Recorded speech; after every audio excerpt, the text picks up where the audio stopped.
It'd be funny. Oh, he's doing that little head thing. So cute.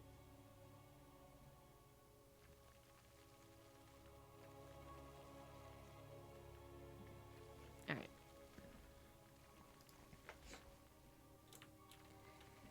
We are into a best of 3 TVZ qualifying match. In the top right, it is the Red Zerg Elazer.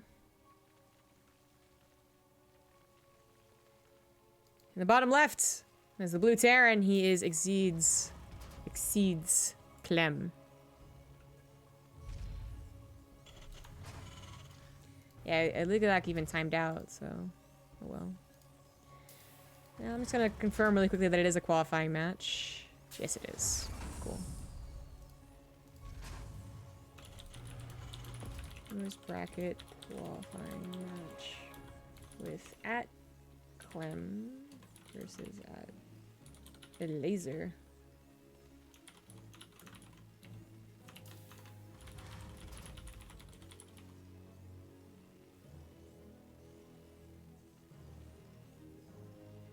Nah, I'm too lazy to go make a image for that. Let's just tweet it. It's kind of silly how many more click-throughs you get when you post an image on your tweet. This is like a proven fact, and also just if you probably evaluate yourself, you'll probably be doing the same thing. If I see an image, I don't know, it just makes me think that the tweets of higher quality. I don't know. You know, this could be a random image too, like not even one that necessarily helps explain what a tweet is about. Like if you had a tweet about a bracket and it had a bracket, well, that's helpful. Okay, you're more likely to look at it and be like, oh, now I know what I'm clicking into. But for other stuff, it could be like, hey, I'm going live, and then have a picture of a cat. The cat's not even in the Twitch stream. People will click on it more so than the other person. It's weird, but it happens. You know, there's like technically certifications you can get in this type of stuff. Like apparently Google has all these certifications you can take, as well as some other companies. There's always like Reddit threads about what could you do to advance your career right now without paying too much money type stuff. And they always point to these certifications you can get that take like maybe 10 hours and then like a test that lasts 30 minutes. And they're legit. Like you can put them on your resume, and some of them are even damn useful, like learning how to use Excel spreadsheets. There's also things for like social media where it's like, yeah, sometimes it's cool. It gives you data. It gives you why the things are the way that they are. Oh, nice attempt there. But other times it's like obvious things that if you already use the damn social media, you're gonna know. Once again, just buying time because nothing too interesting is happening.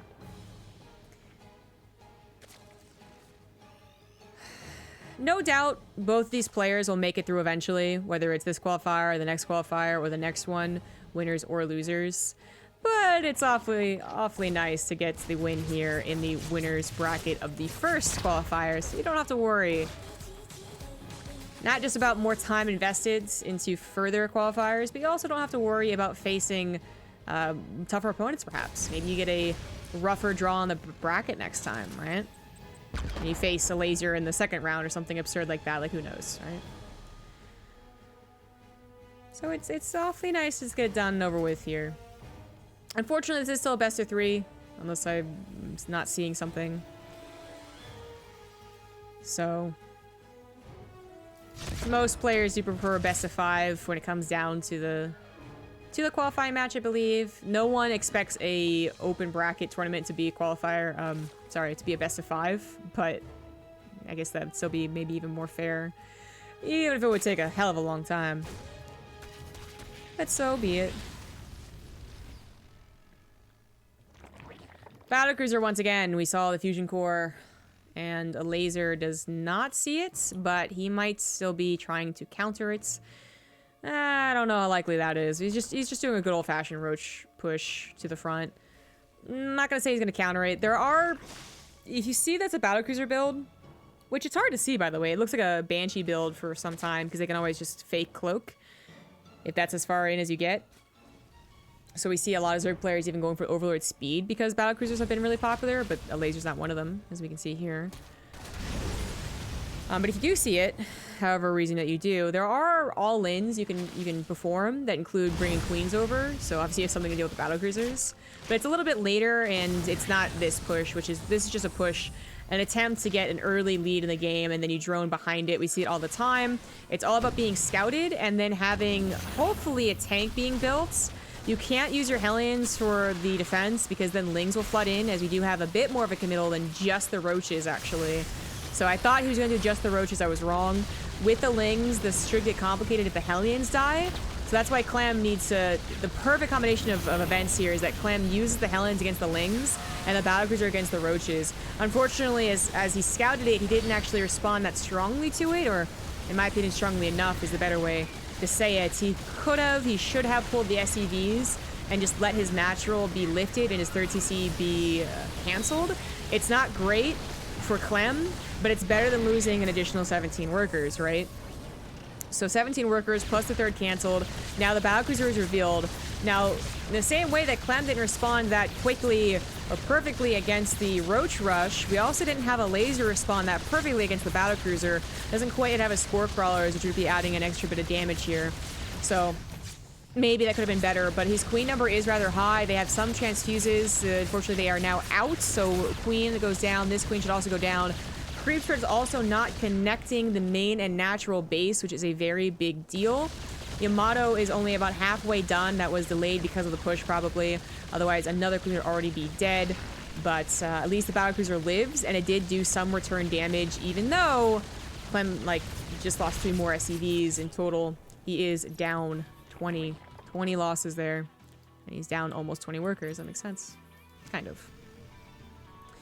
So, things are now complicated. You know, if Clem had his 3rd CC building in the main for whatever reason, which most Terrans don't do, this is probably okay. 20 workers is kind of like that number where you're like, okay, these are probably... Oh my god, this was really dangerous of him to do! Oh my god! That would not have been worth it if he lost it. Oh my lord, it's 22 health! Okay, well, he survived. Back to the point I was trying to make. What point was I trying to make?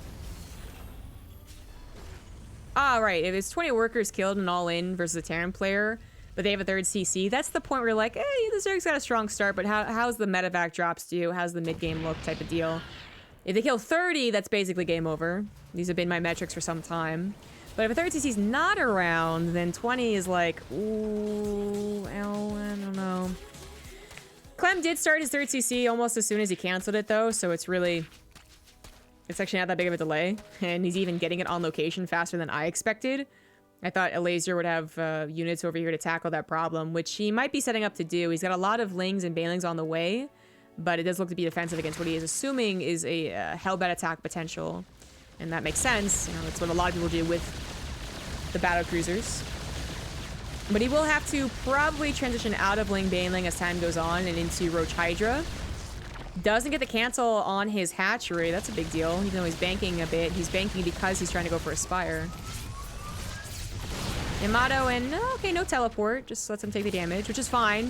Battlecruisers can take a lot of damage. Nice positioning of 2 Hellbats means that those Lings that I was waiting for to do exactly this are very ineffective. Clem getting that 3rd CC up faster, much faster than I anticipated, is putting himself back into a decent position. His Battlecruiser still doing damage as well is also helping do that. And Battlecruisers, unlike Banshees, have a higher potential of surviving even into the late game, right? If you're really good about the control. And as you get up to numbers of 3, you probably don't go any higher, but let's see. Once you get to the 3 number, you can start Yamatoing down really important tech structures. You know, you teleport into the main, you tear down the Greater Spire, for instance. Suddenly, you give yourself an extra 3 minutes even to deflect a late game Zerg. I did see an Overlord drop on the way, but I was wondering what that was for. It ends up being for Baneling drops. That's pretty cool, but only gets 6 SCVs. He teleports in a Battlecruiser to help, seeing only a limited number of Corruptors, but that might not have been the right call. Woo, Jesus, cool. Does get the teleport on the 1 weak Battlecruiser, but he's now down to 2. 2 can still do significant damage, especially they're almost a replacement for medevac drops, right? But this one's not going to survive, so it is only going to go down to 1. More Baneling drops, just killed up to 10 SCVs. Nice. That is very nice. You know, with a laser not replacing his 4th base that quickly, the battlecruiser losses are a big deal. They're straight up damage as defense. They're also the only thing really harassing right now. The lack of a 4th base for a laser to Clem's fully saturated 3 base, even with the SCV losses of the banelings, I'm like, hold on here. Hold on, like this might have been an okay trade. His laser didn't cancel it, and he took a very long time to rebuild it. Okay. The Cyclones are very useful here. Now, he probably should have master paired the battlecruiser. I'm not sure if that was a I don't care anymore, or he just temporarily had a lapse in APM kind of. And you're thinking about it, you're just thinking, oh great, corruptors, I'm gonna kill my Cyclones. Not sure which one that is, but I would argue that you should have kept the battlecruiser alive. It also might have made the corruptors dive a little deeper. More baneling drops. A little awkward this time because the tank was kind of in position. But get 4 SCVs. The SCVs do have 5 more health. And also don't get one shot when the banelings have +2 unlike probes, which is where we usually see this. But, you know, 4 banelings should still be able to do a lot of damage. Just, they've been a little awkward. Not the huge baneling bombs we perhaps are hoping to see. Now, Clem did go into Cyclones, right? That was very useful against the Corruptors that were chasing out as battlecruisers. It's also just the style that a lot of mech players are doing nowadays. You get a couple tanks to make sure that you don't die to a Roach Flood, because Cyclones, once they're backed into a corner, don't do well. But otherwise, you're supposed to be using these very very proactively. In fact, basically like you're playing Bio, is what I would compare it to. Scan goes down to the main to check for the hive timing. It's not there, but he sees the Devastation Pit, so it's not too far off, as you can see. He's gonna go to another battlecruiser? That's a weird choice. Battlecruisers are not cheap. Not at all. So... I mean, as far as harassment goes, you can start just sending them across the corners of the map and teleporting them out, because it's unlikely a laser will have... Well, it actually would be impossible for a laser to have Overlord scouting for it, because the battlecruiser would just pick him up on the way to the base, right? But it's so weird to see so late in the game. But back to the Cyclone mech thing, like, you really have to be active here. You're supposed to be constantly trading out with armies that are chasing after you, because that's... Banelings get oddly effective trades. Because that's where Cyclones look really good, is when they're being chased and they get lock-ons, and then they, you know, the back and forth there. As far as a direct fight goes, even the composition of a laser that we see here, which is Ling Baneling, can do well enough against them. Only 3 tanks that have to be target fired perfectly to take out this many Banelings. Those Banelings could do a lot of damage. And once you take care of the Hellbats, then taking care of the Cyclones with pure Ling isn't impossible. But things are still scary. I mean, these are not the sturdy roaches that can make a mistake or two and then get out. These are Ling Banelings. If they make a mistake, they're going to get fried to a crisp. But there the Banelings roll into a choke, and Clem's army is starting to disappear. Elazer not looking so much better with the army supply, but he is at 81 drones, going on to 6 bases, whereas Clem only recently got this 4th base. It is actually saturated. It's not a bad economy to replace, but I think we gotta talk about the old, Zerg replacing it faster. It gets weird, though. It really does. We're not talking about tank mech that doesn't just replace a little bit slower. They both need tech labs, but I think Cyclone's faster. But also needs to be paired up with other tanks. It needs buddies. Cyclones don't necessarily. Not if they're on the offensive. Not if you can move out onto the map and almost fake that you have a decent position and then run back home. Cyclones can do that. Tanks really can't. Otherwise, tanks just die. So, like, the game is going to continue on. And Elazer might not even be that happy with how that trade went down. It was a bit of an emergency trade, really, as he was looking more towards the Broodlords. But, yeah, even though Clem lost his army and it was a couple of nasty Baneling hits, it ends up... What is resources lost, actually? Okay. Yeah, okay. I think Cyclones still want a bit better of a trade than that. But, obviously, 3,000 difference is good. Drones are going down. Okay, they were just at the bottom right base. Hatchery might die. They have another battlecruiser? Or did he cancel it and rebuild another one? Oh, it just died. It went and harassed somewhere, I don't know, but it died. Thank you, Clarud, for the 3-month resub. Cyclone Mech is still being figured out, I think, by many people, including myself. I saw a lot of the Koreans use it, and they were very active. They were all over the map, hardly ever taking a direct trade. But they were also hardly ever going up against Ling Baneling. So the dynamic of that was still a surprise for me, even. Now we're all a little wiser. But Elazer is still on 85 drones and still on 5 bases, even though his 6 didn't really pan out. And he does still have Broodlord tech.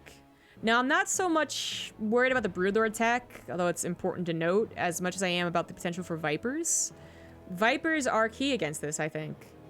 Raynor showed us how good they can be against Cyclone Mech, and while Dark didn't, Dark went for Infestors at the very least, so basically Spellcasters. Spellcasters are great against this. I just personally think Vipers are great against everything, so hashtag bias. But it's got to be something here. You know, as Clem cleans up creep spread and takes this spot and just holds up here, if he does get swamped, he could just run back, and that's where, as I was saying, Cyclones are really powerful.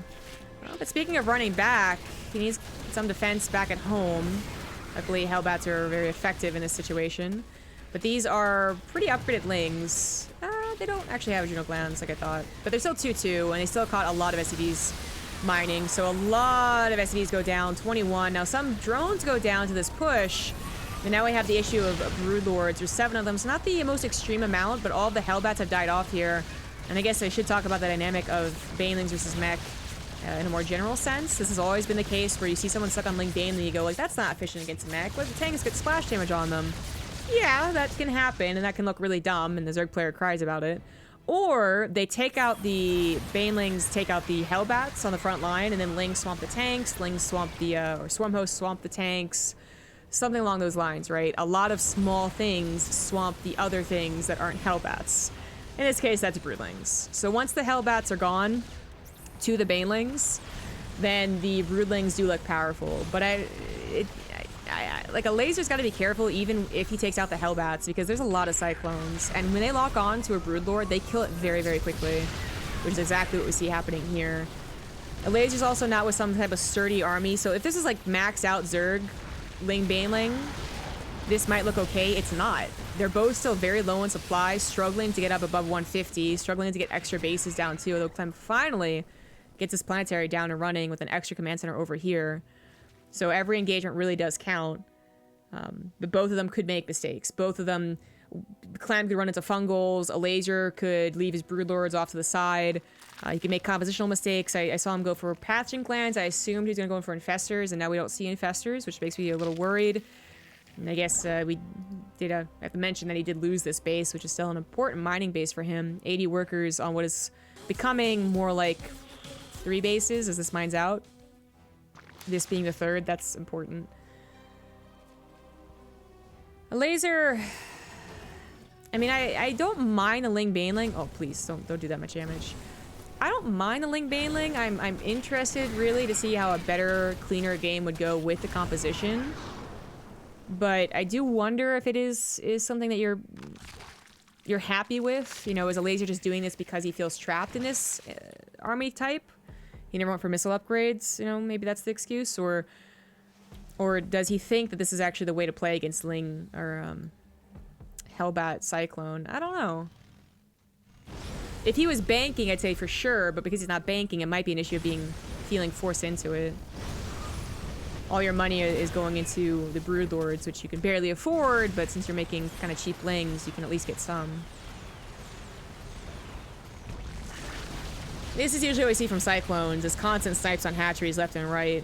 While the army of the Zerg player might survive, the hatcheries die at least. But we've been having economic losses, we've been having army trades. It does seem to be gaining momentum for Clem more so than for Elazer, but then Elazer's army is getting better, so 15 Broodlords plus some Infestors finally. But then Clem's going back on a battle cruisers, which doesn't usually happen, but is a good choice. And actually, Elazer just taps out. And it was a good tap out. He was really down in supply. He had just lost a important hatchery. And though he had some Corruptors, he wouldn't have been able to take on that many battlecruisers. And we all know what happens when you take on battlecruisers. They just simply warp away when they get low. was probably a frustrating game for Elazer. I think there are stronger ways to play against it, but it was also kind of a weird game from the get-go because Elazer went for the Roach attack. He went for the Roach attack that dedicated with a couple of Ravagers and Lings, so it wasn't just like a 6 Roach, hey, gotcha moment. Like, he meant to do damage, and he did. Canceled a 3rd CC, got 20 SCVs, but then, you know, there was that back and forth. There was what ended up being what looked to be okay trades of the Banelings, ended up still being inefficient, as you know, Banelings usually go. And Clem was going for a rather fast-paced style that doesn't give room as tank styles would. Tank styles, you can somewhat depend on them taking their time. Cyclones, always got to be afraid they're going to move out and snipe something.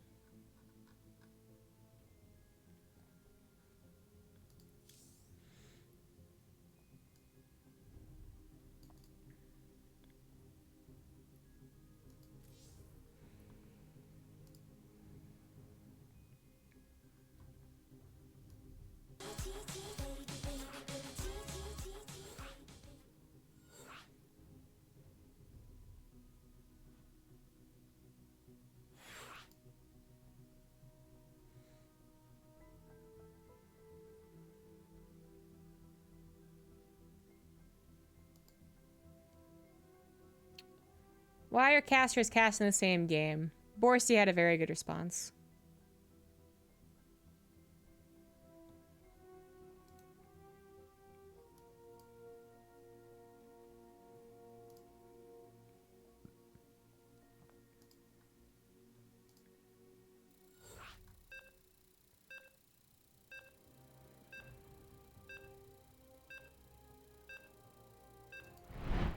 Game 2 is going to be on Automaton, which is a really cool sounding name. I always feel the need to be like Transformers announcer voice or something.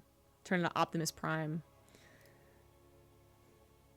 But as far as a map goes, I don't know if I would call it cool. Actually, in some ways, it's kind of lame. It's not very pretty. That's the better way to put it. It's not pretty, but I guess you could argue some Transformers aren't very pretty.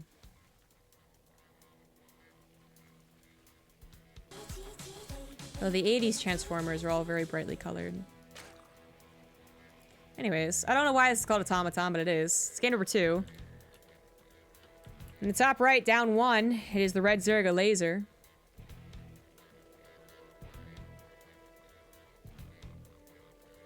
In the bottom left is the blue Terran. He is Clem.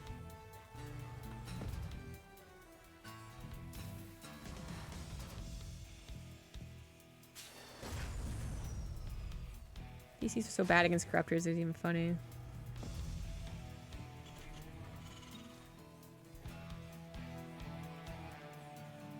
Yeah, it's like a really boring matchup, corruptors versus BC, because while you're not wrong, BCs have low damage, high shooting speed versus decent damage, decent shooting speed of the corruptors. Neither one of them is particularly interesting to watch. I guess when Yamadas go down, it's always fun, but otherwise, their regular attacks are pretty boring. There's not even the corruption spell anymore, which many people who came around in Legacy of the Void are going to be like, what the hell is that? Is that what the Corruptor does? No! No, you'd think so, but no.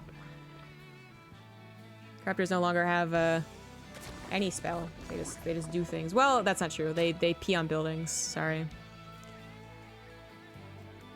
So I guess new people would be saying, what? Corruptors have a spell. And I'd be like, well, they used to have a different one. They used to have one that increased the damage taken by the unit by 20%, I believe. Overseers have Contaminate. A slight difference. It is called Corruption for Corruptors, isn't it? Now I'm second guessing myself. I've just been calling it P for a very long time. People have different words for it, but it's usually not the correct word that people, you know, StarCraft developers put in the game. Just like weapons refit. Rifkin of all people, the guy who literally does battlecruisers along with Nate, like, so often, regardless of if they're in the meta or not, didn't even know that Yamato was called weapons refit. He was reading the patch notes and was like, what the hell is that? And I was like, well, logically, the only thing with battlecruisers is that would be the Yamato, and that's what it is. Weapons refits, as if they're conjiggering the battlecruiser somehow to put put Yamato on it, but they're not refitting anything. They're just giving it something. I don't know what's up with that.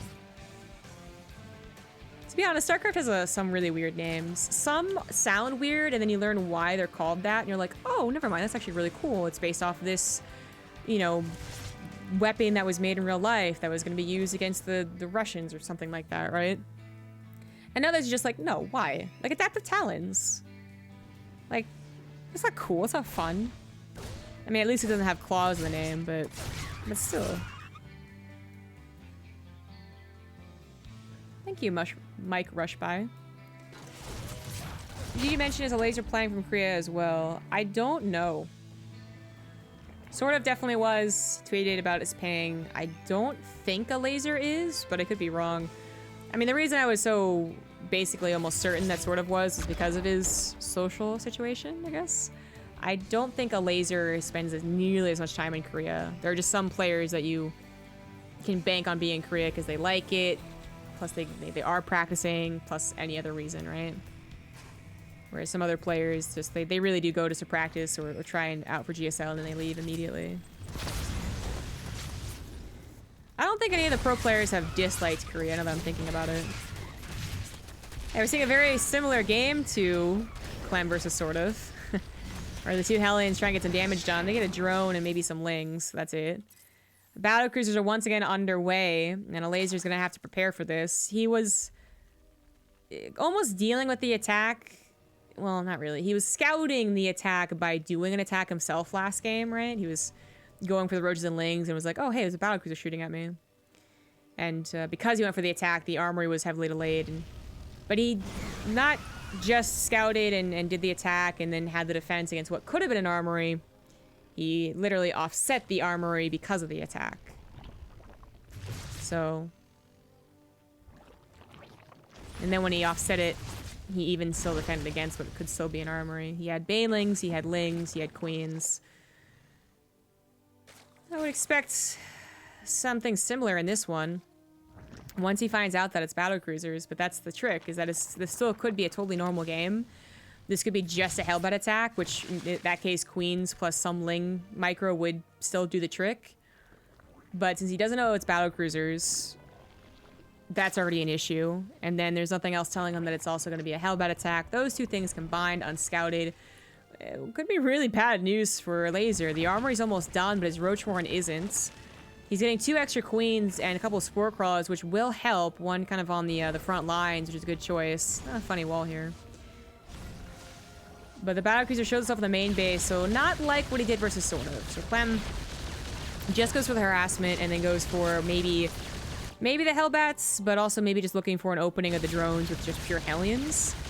The armory is looking like it's not going to be used. Maybe a bit useless for now, but obviously you need one as time goes on. As he is going into bio, he's going to get upgrades. But there we go. There's a transformation. The Lings retreat. They will have to try and help out eventually, but it'll be a little while. Okay, there they go.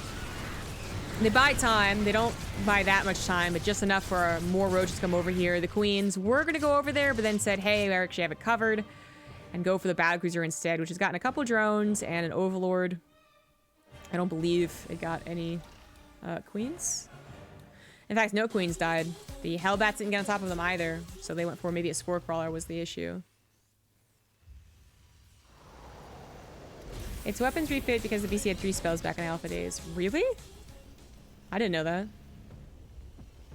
I know some things about the alpha, but I did not know that. Okay, there's the battlecruiser. Refit was a way to enable changing between them. Oh.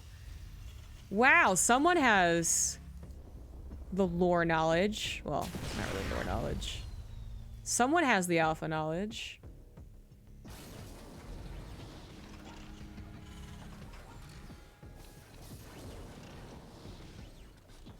In my game, adaptive talents just be called lurker buff, right? You know what I'd call them? I'd call them like Sonic lurkers. The Sonic upgrade. Gotta go fast. Gotta dig fast. Dig, dig, dig, dig, dig, dig, dig. Or the Dig Dug upgrade. Clearly, they're getting into copyright territory, but I'd push through it. I'd force it, man. Activision being my big papa company's gotta help in some way, right? Pay all my legal battles. Since roaches did reveal themselves, probably because Elazer thought it was going to be a mech follow-up, which hopefully he finds out soon that it's not, and I'm not sure that he's found out yet. He might still be thinking it is mech. Did he see Marines? Crap, I wasn't paying attention. Well, now he's getting melee and a Baneling Nest and a hive. It seems to be quite late. He is just going to have to depend on roaches, which aren't, you know, impossible to use against Terran players. I'm not sure that Elazer was really hoping to go into roaches versus this. And he's not even at a particularly good roach counts. The hive is faster than you usually see against Terran players, although not, again, unheard of. It just feels a little scary for Elazer, who certainly knows now and will still have the promise of ultras on the way even if he loses this base. He can defend it with the roaches. Clem went into some tanks. It wasn't a lot. He has not yet added on Marauders either, and his production back at home seems like it's a little low. His attack's not going to work out as well as he was hoping for. Battlecruiser gets taken out as well. Queen still lived. Decent amount of roaches to live. Good focus fire on top of the Ravagers. Misses that one, though. That kind of sucks, but it's going back to the production back at the base. Oh, no, he had 5 barracks. Okay, so he's just adding on his additional 3, which should all be tech labs. You know, in the same vein that Elazer might not have realized Clem's going into bio, Clem well, he might not have realized it was all roaches. Oh, and he was like the combat shields. Oh, he just realizes that now. Ooh, ow. Anyways, against roaches, you would usually want at least a second tech lab, but I think there are some players who just do marine tank even against roaches. There's obviously benefits and downsides to each one. But, regardless, everyone knows everything now. The combat shields was straight up a mistake, as he realized that after the fight was going down. Timing was quite poor. Elazer is going to be on 5 bases with some okay creep spread. Missing some over to this side right now, but he's getting to it. And he's going to have ultras, upgrades, and vipers to help out against the tank count, which Clem is going to try and grow. He will have to add on Marauders, not just because there were roaches in sight as they are actually being replaced or being phased out. We're back to Baneling. But because they will have to help out against the ultras. So we even see, I would say, usually 3 tech labs. Aha, there we go. 3 tech labs on these additional barracks, and he realizes his mistake. No cancel. Nicely done. Clem now just going into the distraction mode. He knows he can't take on the army. He's still filling out his army after the loss there. Well, actually, maybe I'm wrong. He's going to try and take a fight, but this is going to be a little scary. Ultras are out with their upgrades. Well, with their chitinous plating. And +2 carapace, but they're also waiting on the speed upgrade. Forgot about that. But Elazer has spellcasters. He has ultras. He could take a very good fight. He once again does not cancel his 5th base. Elazer could have also gone for a run by, which is exactly what he does. A ton of lings here coming through. They don't have the greatest of upgrades, but they are just so... There's so many of them. They will take down most of Clem's supply. Reinforcing supply. Meanwhile, his offensive supply is on the ropes as the ultras just chomp through everything. I'm not certain if abducts came through or something like that, but the tanks didn't seem to add as much as Clem was hoping for. And instantly, just in the blink of an eye, Clem goes down from like a 160, I want to say, supply, like it's okay, you know, to a almost below 100. There it is right now. This is game over. Clem, I don't think the move out was necessarily wrong because he probably was thinking about retreating if things went south, right?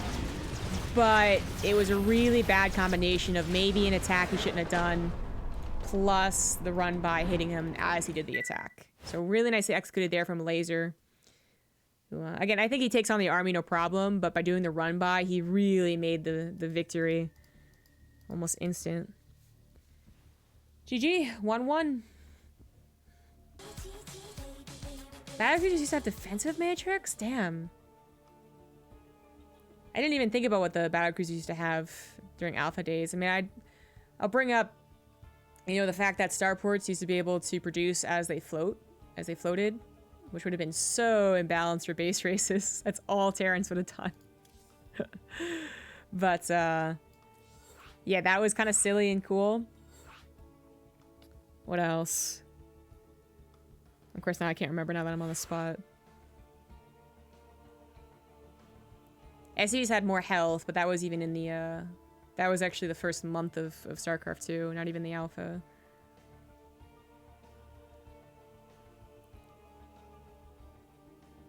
Or not only the alpha. most of the changes I'm thinking of were really more about the very beginning of Wings of Liberty.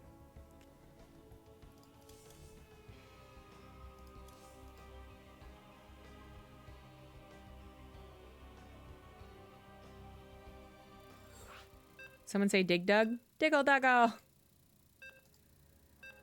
Dig Dug lurkers, way scarier than it sounds.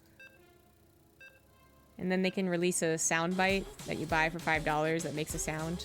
Dig Dug.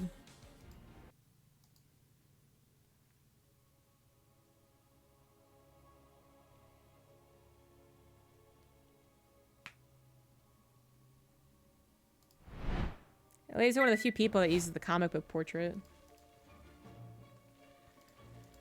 I wonder how many people even read the comics.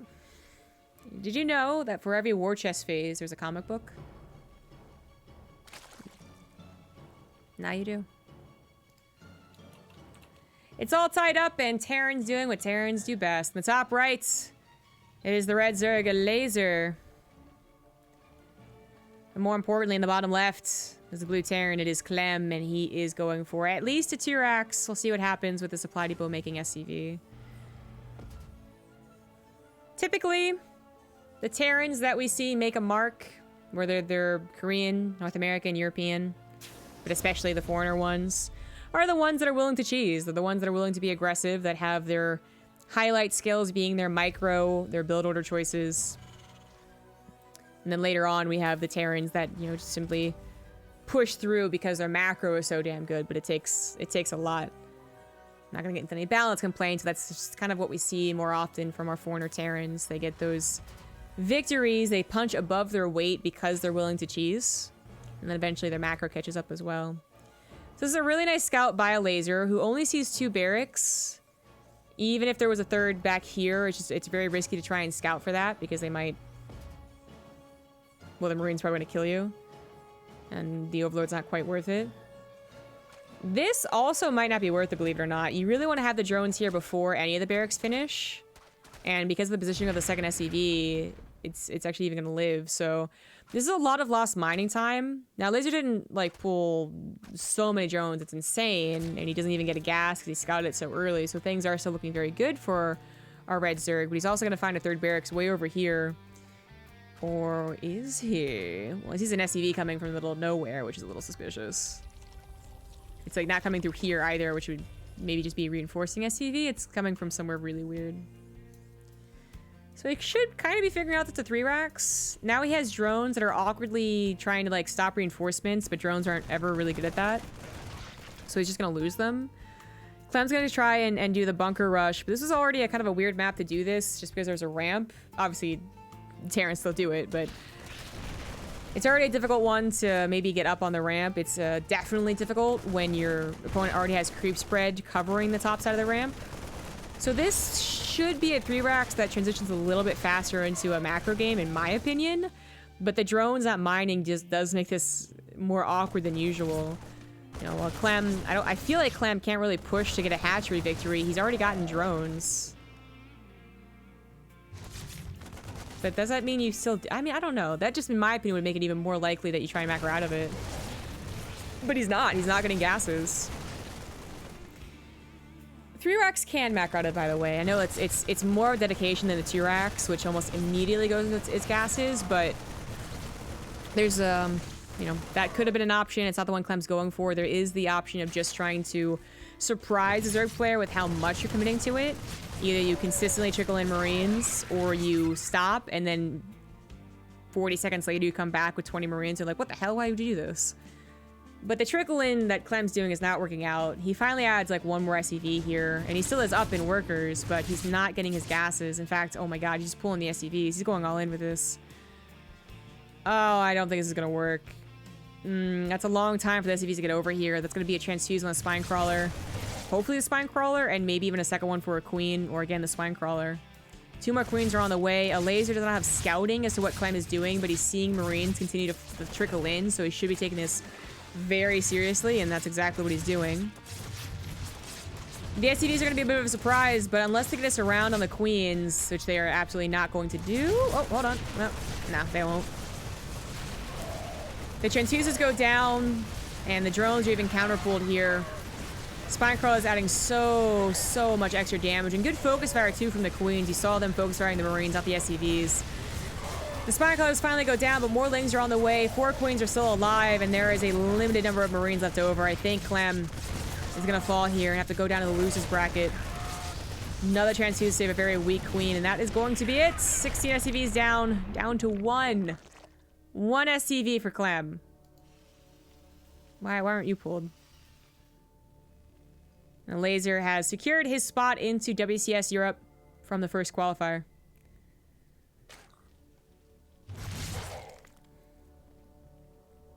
That's it. I guess Clem not ready to give up yet, so Elazer's gonna have to send his Lings across the map. There's not even enough SCVs to repair this wall. Goes for the Queens, but not gonna get it. Not gonna get all of them. And there are the Lings to catch the 1 mule and the 1 SCV. GG.